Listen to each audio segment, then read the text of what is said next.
Come go with me to that land. Come go with me to that land. With me to that land where I'm bound. Come go with me to that land. Come go with me to that land. With me to that land where I'm bound. We can find shelter in that land. We can find shelter in that land. Shelter in that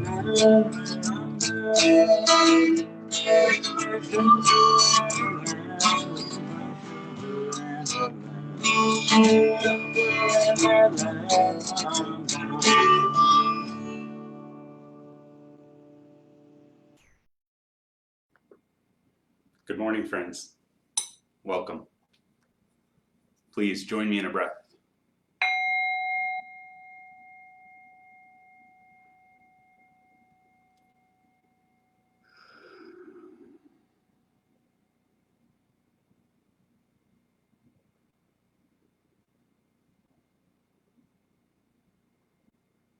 We breathe to gather ourselves in. Many Sundays I say, nearly every Sunday actually, I say, join me in a breath, and then I take 2 or 3. Sometimes it takes a couple. We breathe in to gather ourselves in, to turn our attention from wherever we may have sent it before or left it unintentionally. We bring all of that focus into this moment as best we can, as best we can. Lately, during that breath, I've been imagining the ocean arising in me like a wave on my inhale and falling away on the exhale. That reminder in the mind's eye that the divine is in us, not like the penny is in a glass of water, but like the wave, the ocean is in a wave.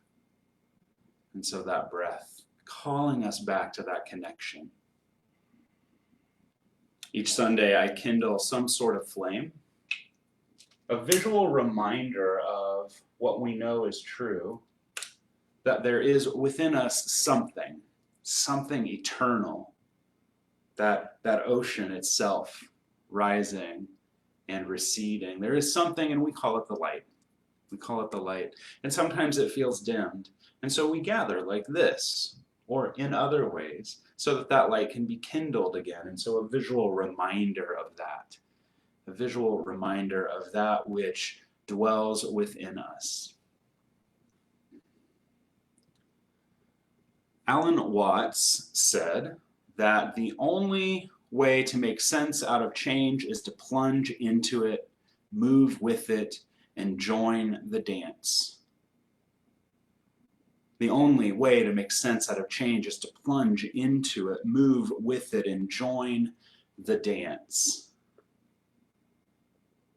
This last year plus, as I'm now just writing it, this last year plus hasn't felt like dancing much of the time, and I pray we all give ourselves some grace to let that be okay.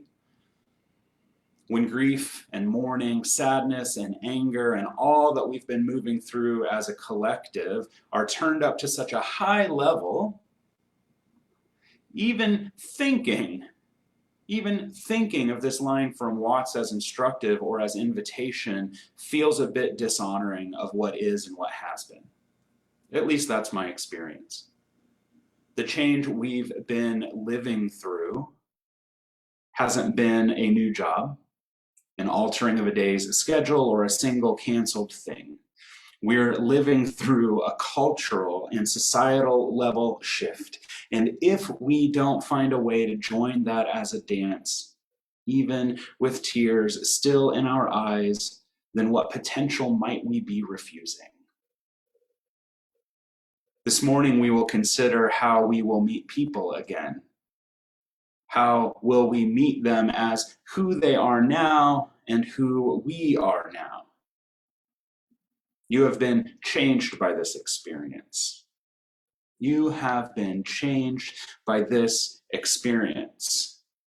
It might be easier to think of it in a slightly different way, though. You might choose to think of it as having been revealed. You have been revealed to yourself through this experience. Much of our interior lives have been revealed to us and, for better or worse, to others. What I'm labeling change is really just the way in which we navigate the world.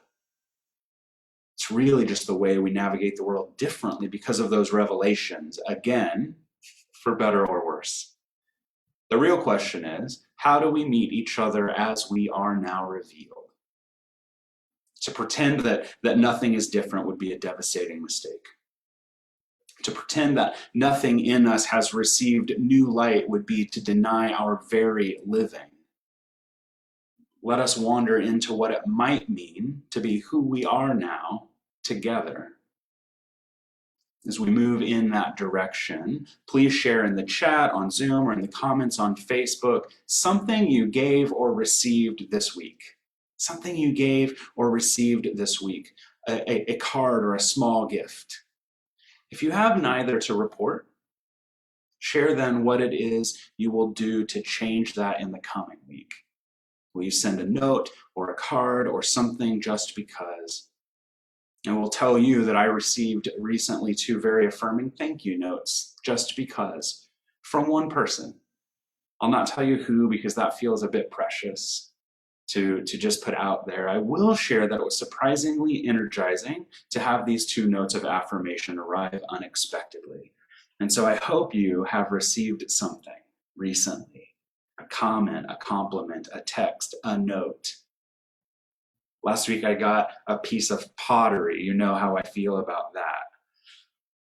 What have you received? What have you shared? What might you share in the coming week? Let's take a moment to share that here in the chat or in the comments.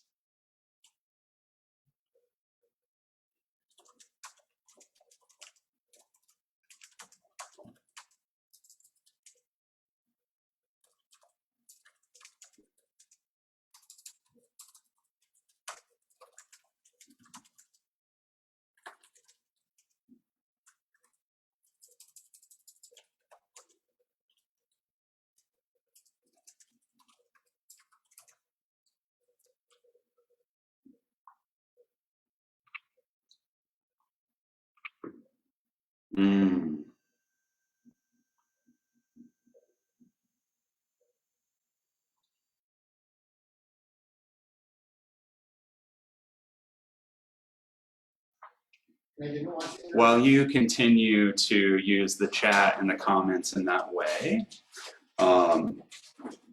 by way of announcements, I have a few things. You'll hear Frank is walking through the house right now because I turned the dryer on earlier and forgot to turn the buzzer off, and it's buzzing because of course it is.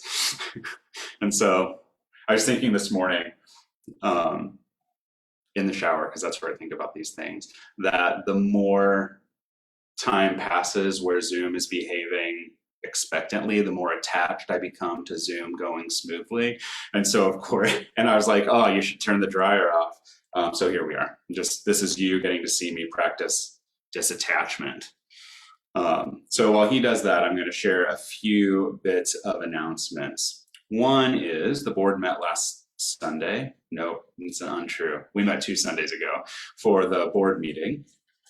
And at that meeting, we all walked through the building with clipboards and paper and took notes about, essentially creating a punch list for what would need to be done in the building to kind of get it back up and running for church services after a year plus of pantry service.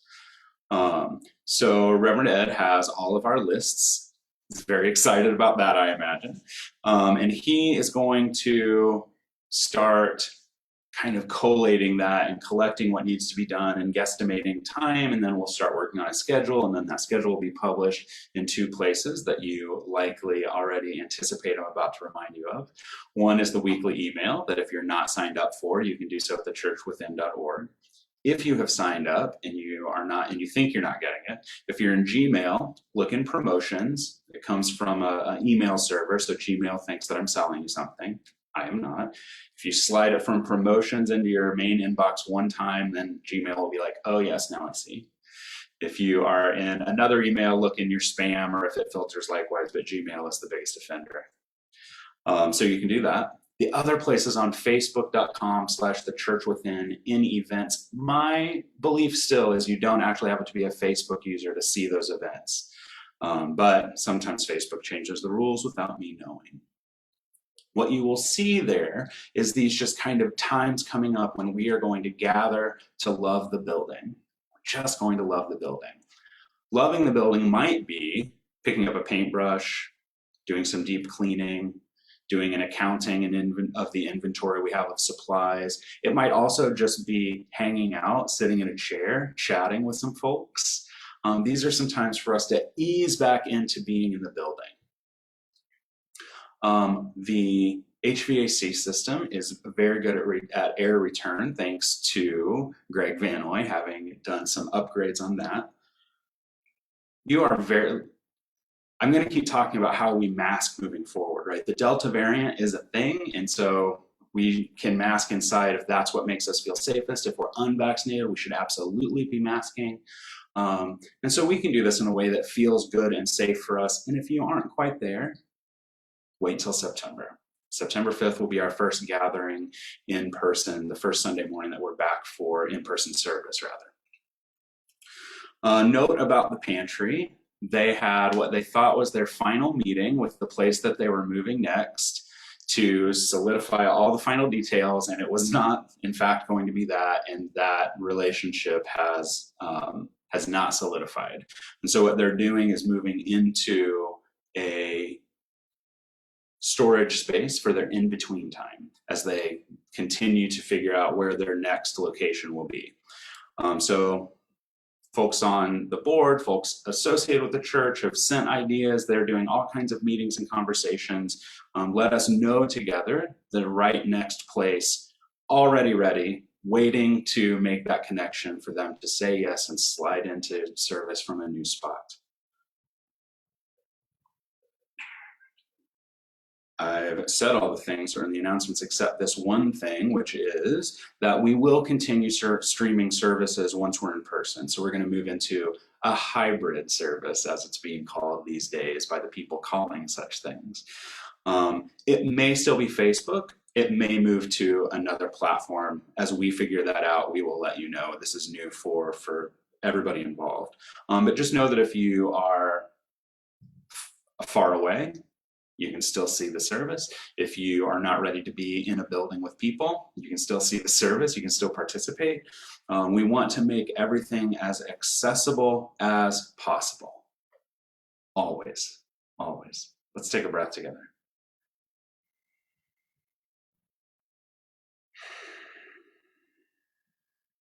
So well, I've run out of words, so let us allow ourselves to move into a time of meditation and prayer, first with music from Mark Proctor, glad you're back today, and words from Mary Vanoy.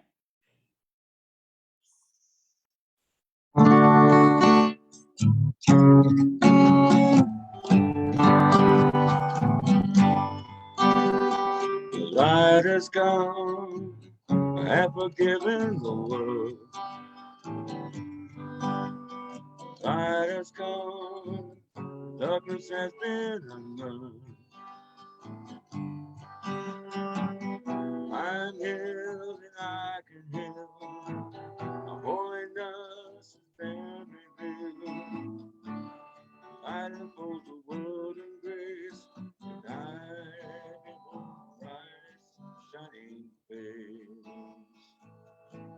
The light is gone, in the light I am free. The innocence of my brother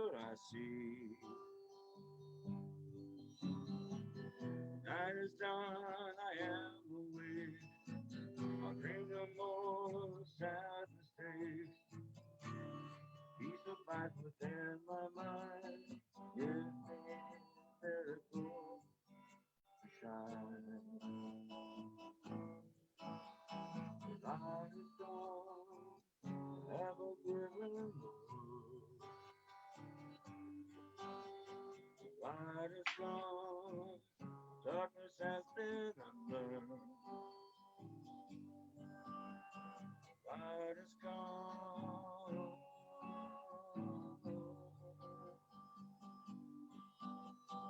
Light is gone.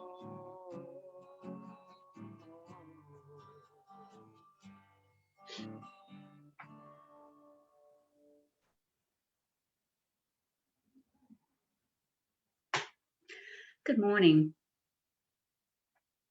At the Church Within, we meditate. We meditate to become centered and grounded together, to connect to Source, to connect to love. Today, let us connect to each other, closing our eyes and getting comfortable in our seats, taking a deep breath together.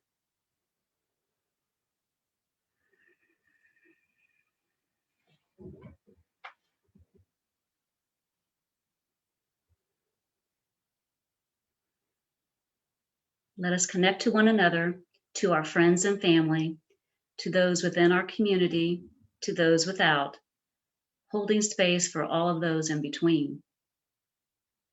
Let us hold space for those we hold dear and to those we do not know, for those who are troubled and for those who are managing.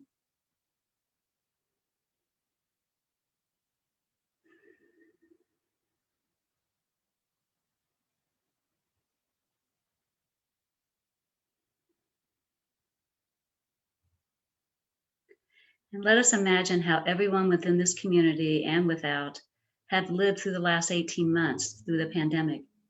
It has affected all of humanity in one way or another. Taking a breath, holding the space for that.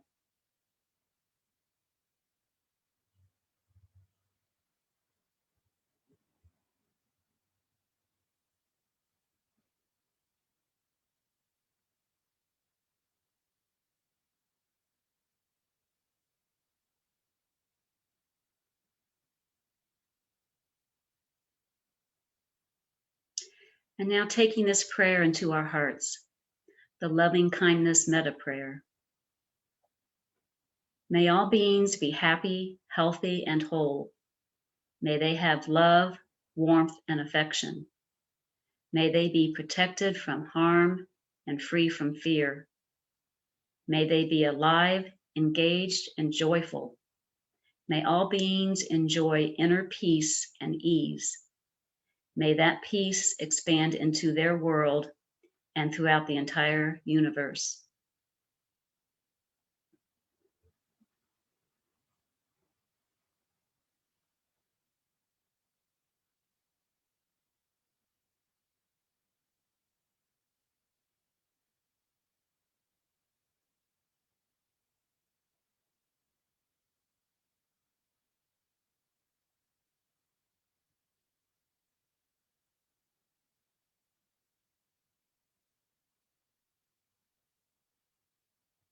And we could bring ourselves back to this place by opening our eyes and moving in our seats.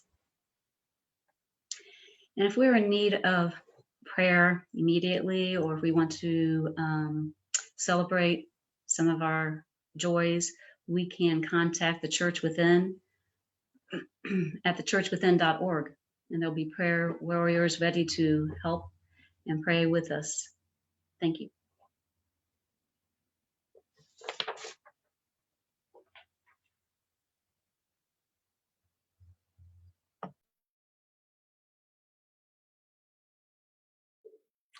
Padre Gautama writes in his book, In the Shelter, Finding a Home in the World, in many circles of faith or spirituality, there is generous time given to testimony, the telling of the story of conversion or reconversion, of enlightenment or change. It is a moving thing. It is a moving thing to listen to the testimony, he writes. But testimony, if told or heard unwisely, can be a colonization of a single experience into a universal requirement. Jesus fed me when I was hungry, we hear, and those who are hungry feel bereft. Jesus healed me when I was sick, say the healthy, and the burdened feel more burdened. Meditation cured me of depression, say some, and others make plans to hide the Prozac.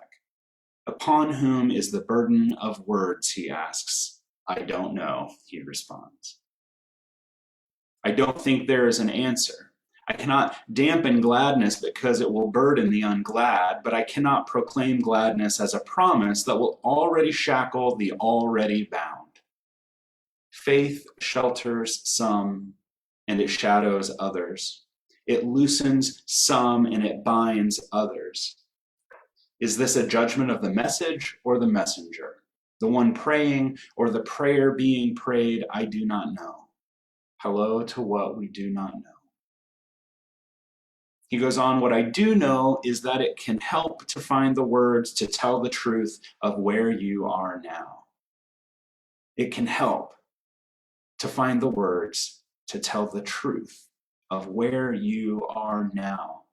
If you can find the courage to name here, especially in the place where you do not wish to be, it can help. It can help you be there. Instead of resenting another's words of gladness or pain, it may be possible to hear it as simply another location. They are there, and I am here. At another point, we will be in different locations, and everybody will pass by many locations in their life. The pain is only deepened when the location is resented, or even worse, unnamed. Hello to here. Hello to here indeed. Last week I asked on Facebook how people are doing in the midst of this part of the pandemic. The responses varied, and that's what I expected. And I also wasn't sure if my expectations would pan out, even though I had them. There are a goodly number of people who share with me how they are doing day to day, week to week, maybe just once in a while, folks who find it useful to check in. Those folks represent a pretty small sample of the people in my life, though, and I came to realize a while back that more than usual, because this is always the case to some degree, more than usual, we are all mostly existing in each other's imaginations. Really, what I came to realize is that many people in my life, people I love a great deal, were existing only in my mind, because I've spent so much time in near isolation through the pandemic, and that I exist in the minds of others as an imagined being that is likely quite distant from who I find myself to be right now. This is also true of you, I have little doubt. I can't figure out, even as I was writing this and as I say it now, whether or not the number of Zoom calls I've been in over all this time counts as isolation or not. It feels like it does. It feels like it does, yet I know there are others who've had a lot fewer Zooms, some who have had none. I know that other people still have created a pod of family or friends or a mix with whom they would interact in person. Folks they had agreements with about how they would mitigate exposure in the world so they might be present for each other in person. Some folks seemed to do nothing much different, going out to eat, and spending time with friends as if nothing were going on. No one's story negates mine, nor is one needed to validate mine. The same is true for you. It does help us know our story when we come to learn there are others with similar and different stories, lest we think there is but one right way to exist through this, lest we come to believe that we're alone or unique. Someone else is walking a story similar to ours. We don't need to be validated. It's still heartening to know in the world, you are not alone. Now, I've listed all of those examples of possible pandemic choices with very vague language. Some people, folks. I have lists of specific people who come to mind in each of those categories, and in categories I've not listed, and you do too. You do too, or at least if you haven't, you could. We use vague language to describe groups of people quite often because it's the way language works. Sometimes it's just to simplify communication, and sometimes it's a rhetorical device used to bring about certain feelings or to avoid them. It has the power, intentionally wielded or not, of preserving or creating distance. It allows us and them to persist in ways it dissolves when we use names or think of people we might know personally instead of only using labels that sometimes describe them or describe them incompletely. Whether or not we recognize it, the required physical distance of the pandemic has increased the us and themness of the world simply by the nature of our not getting or having, as the case may be, to be together. I suspect, though, we all recognize it. We've started categorizing people into newly minted vagary regarding how they've lived through the pandemic. And we place those groups of people either close to us, or we keep them at a metaphorical distance as a way of solidifying and validating our own experience of this time. So these folks who responded to my question on Facebook about how they are right now, I did this partly because considering how people have been existing only in my imagination, only in my mind, I wanted some self-reporting to confront the stories I'd been making up. Like all people, in the absence of truth, I will gladly make up a story. I also truly want to know how people are doing, and so it was a very efficient way to ask. I also truly wanted some external data points that extend beyond what I'm reading in the news about the world of people or trying to extract from everyday social media feeds of the people with whom I have some kind of connection. People came through. People came through. Some folks are doing great. Some folks are doing okay. Some folks are doing less than okay. Some folks are deep in struggle. I appreciated seeing these check-ins stacked one on top of the next in a thread of comments as they were, because it prevented any one of them from being the one way, the right testimony. As Padraig writes, and I just shared, testimony, if told or heard unwisely, can be a colonization of a single experience into a universal requirement. Think of the ways and places and situations in your life where that has been true. Where the testimony wasn't something to be celebrated as that person's moment in time, but was instead instructive of how you had to live and what you had to experience to be right and righteous. There was no single experience of the pandemic, and if we are to find each other again, we must be willing to meet each other anew. We must be curious about who it is we are with as they are now in light of what we're all living through, whether we've been together or not. Whether we've been together or not. Let's take a breath.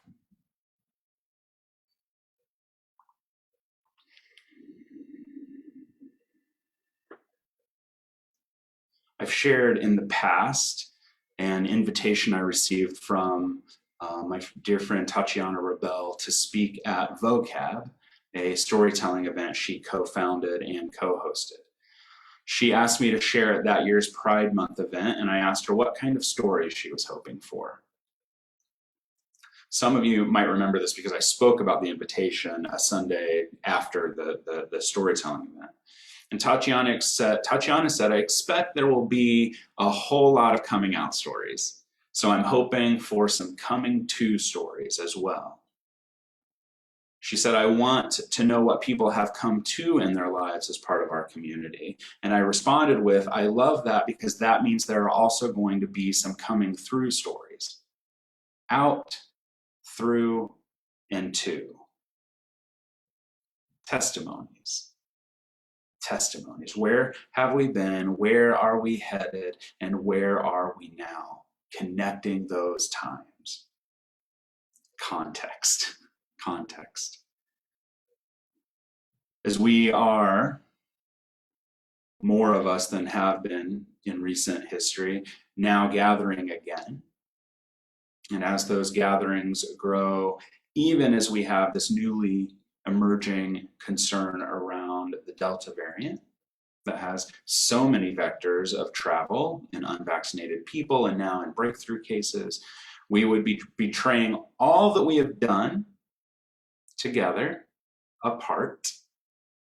Since March of 2020, if we failed to consider for ourselves our out, through, and to story of this time, our testimony, the past and the future navigation points that require a deep understanding of this moment if they are to have their truest meaning, we would be betraying all that we have done together apart, all that we have done together apart, to protect each other and ourselves if we were to jump back in, calling what's next, getting back to normal. And we would be betraying each other if we allowed all of that context to only exist in our imagination for those with whom we are gathering. Unless we ask honestly, listen honestly, and share honestly, we will have squandered it. I realize that's a relatively bold statement to make as a blanket statement, and I stand by it. I'm wholehearted in this. Unless you ask honestly, listen honestly, and share honestly, you have squandered all that could come from this time together apart. And you might nod at that, and I surely do because I said it. Don't usually say things I can't nod to. And I also know that the third call, the call to share honestly, is a difficult one. It's a difficult one because we know the experience of sharing and hearing testimony unwisely. And we also know the experience of not being sure we can trust the person across from us to hear us and hold what they hear without taking it personally and without thinking that what is happening for us in this moment is just this moment. Hello to what we aren't ready to share. Hello to what might need sharing most. That practice, one I've spoken of in connection to Padraig's work before, is one of identifying what is here in front of us and greeting it. It expands our experience of the moment. It disempowers that which would overwhelm us, and it empowers us in living more fully. Hear that again. It expands our experience of the moment. It disempowers that which would overwhelm us. It empowers us in our living more fully. It empowers us in our living more fully. What we will be naming and greeting is our shared humanity and our shared divinity. It will include names that can do little more than highlight a single aspect at a single moment. These aren't our forever names, and this is important. As you know, if you've come here very many times, you know that I like to do a bit of don't do this just before I tell you what it is I hope you might do. So Padraig has a story that helps. It's a story of the man Jesus that he shares in his book, and it is an example of this particular don't do this that I'm pointing toward.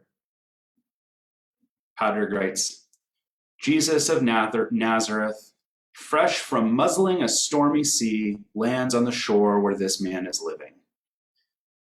It is strange that the story associates the shoreline with tombs.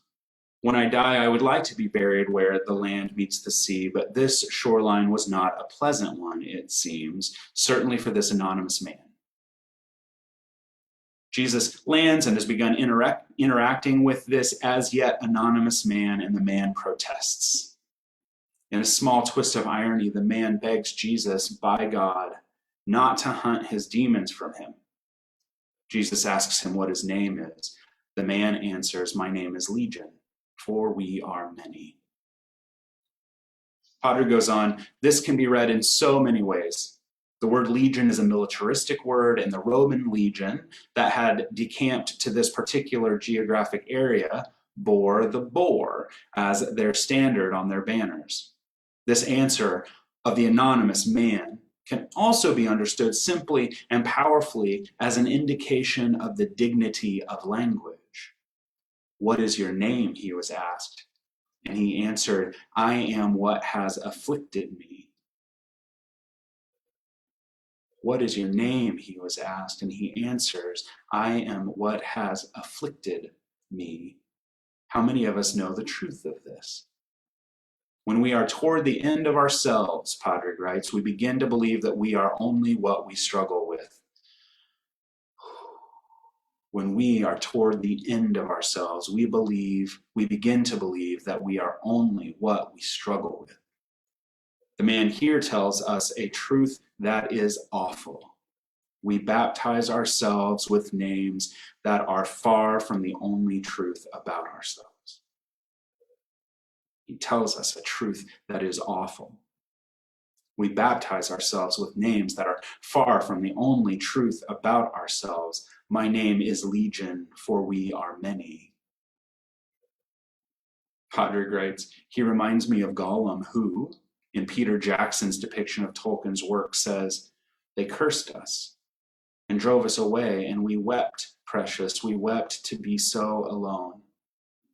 And we only wish to catch fish, so juicy, sweet, and we forget the taste of bread, the sound of trees, the softness of the wind.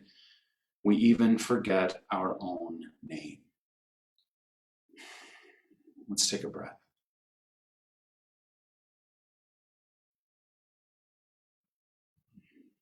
We must not forget our true name in service to naming and greeting the myriad experiences of life.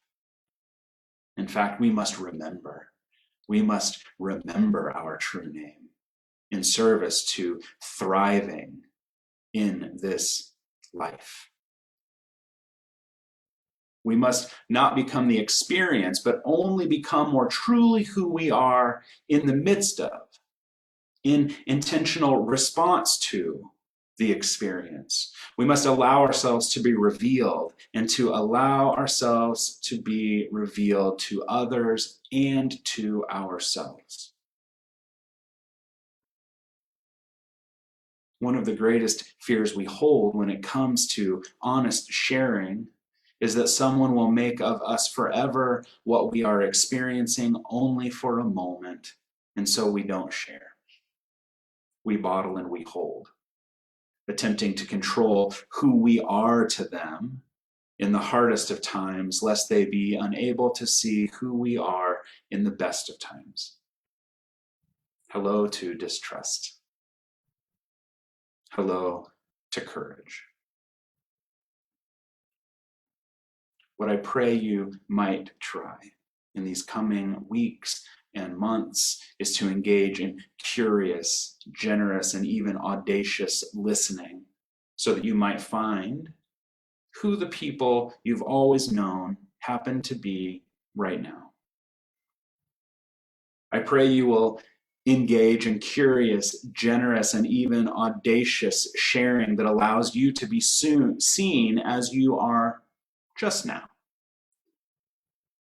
I pray you will move out of the imaginations of others a bit and move more fully into their world. I pray you will move others out of your own imagination as well. As they are offering their testimony, maybe in your mind or on a piece of paper, name and greet who you hear being introduced. Don't interrupt them, you're just listening. Hello to fear. Hello to joy. Hello to perseverance. Hello to greeting what is new. Hello to grieving what is lost. Maybe you'll go back after they've shared and identify what you think you heard, the greetings you offered. Maybe you won't. Then you share. You don't have to tell everything, and you must be attentive to what you tell.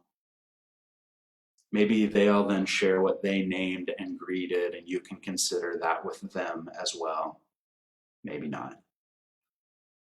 We are more together than we could ever be alone. And we can never truly be together if we refuse to listen and to share with courage what we have come out of, what we've come through, and what we are coming to just now.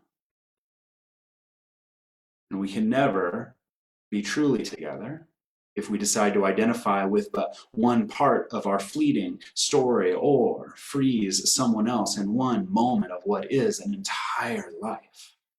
And this might be terrifying. I get it. I get it. And you don't have to do this with everyone you meet, because then the storytelling would replace our living in the moment to some degree. We don't become our affliction. We simply become willing to be witness to it. We must have the courage, though, to engage this in ways we might not have before. Padraig writes, "It occurs to me that courage comes from the same place as fear, and where there is fear, there is the possibility of courage." It occurs to me that courage comes from the same place as fear, and where there is fear, there is the possibility of courage. Where there is fear, there is the possibility of courage. As a people, where there is fear, we can hear a call for love, and we can respond to that love. I'll close by sharing again these words from Padraig in hopes you might be convinced. What I do know is that it can help to find the words to tell the truth of where you are now. What I do know is that it can help to find the words to tell the truth of where you are now. If you can find the courage to name here, especially in the place where you do not wish to be, it can help you go there, and it can help you be there. Instead of resenting another's words of gladness or pain, it might be possible to hear it as simply another location.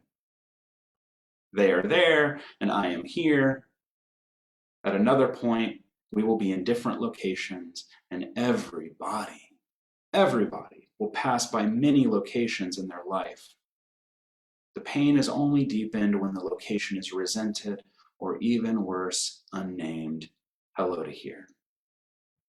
Hello to here. Amen.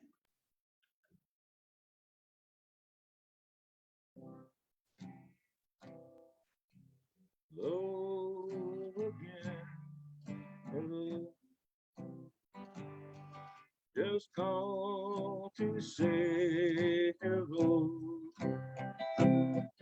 I couldn't sleep at home tonight. I know it's late. I couldn't wait.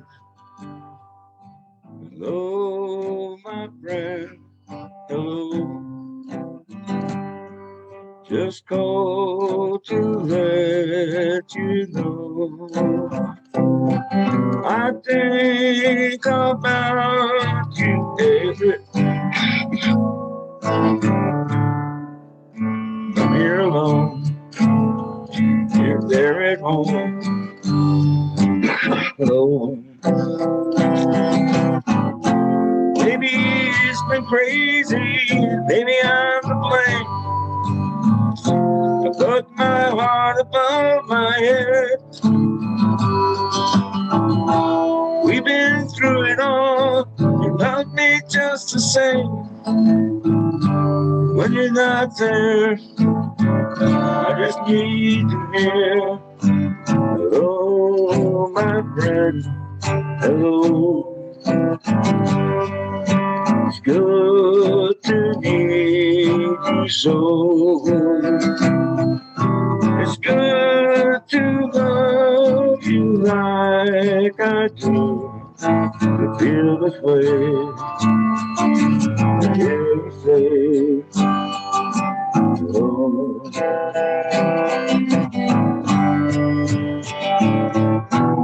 Oh, my friend, hello. Just called to let you know I think about you every night. I'm here alone, you're back home. Oh.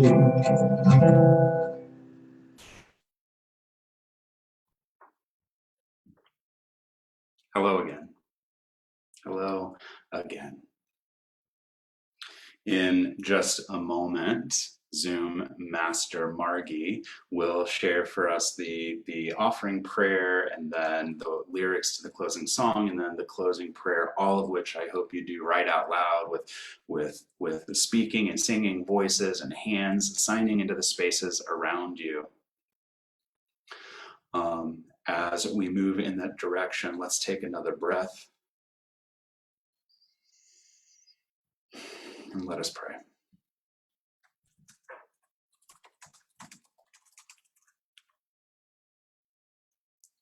Creator God, all that I am and all that I have comes from your limitless supply. I am an open and willing conduit through which your good flows. I share all that I have as you direct. Love, friendship, prosperity, peace, abundance, and joy are gifts that I share and receive. Thank you, Spirit. Thank you, God. Amen.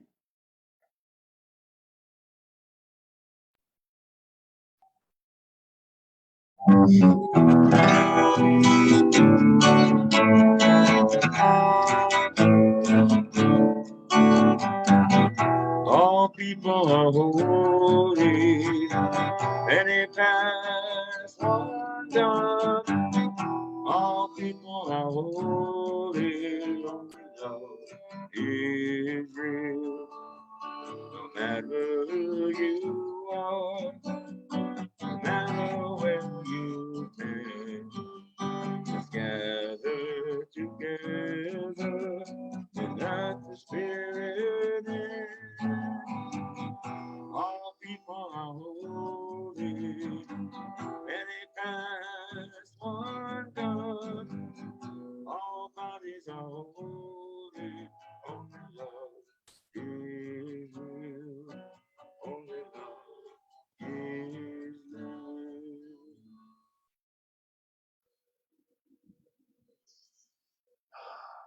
May the peace of God go before us into this glorious week. And may the peace remain wherever we have walked. Peace above us and below us.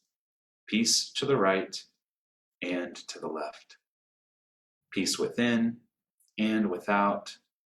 Peace in the face of everyone we meet. Peace in the words to everyone we greet. Amen.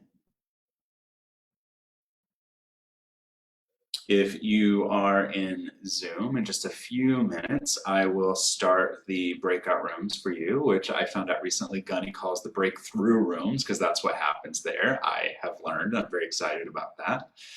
As we get ready for that, of course, you have time in chat to connect with folks who you might want to see out in the world this week for a coffee or a walk through the park. While that is all happening, those on Facebook, use the comments to see who's there with you. Reach out to those folks. The Zoom link is there still in the description. It's not too late to pop in here if you want to join in those breakout rooms. And for now, I will thank you simply for having been present, whether it was on Sunday morning during the normal service time or if it was some other point during the week. I'm grateful for you. Thank you. Blessings on you.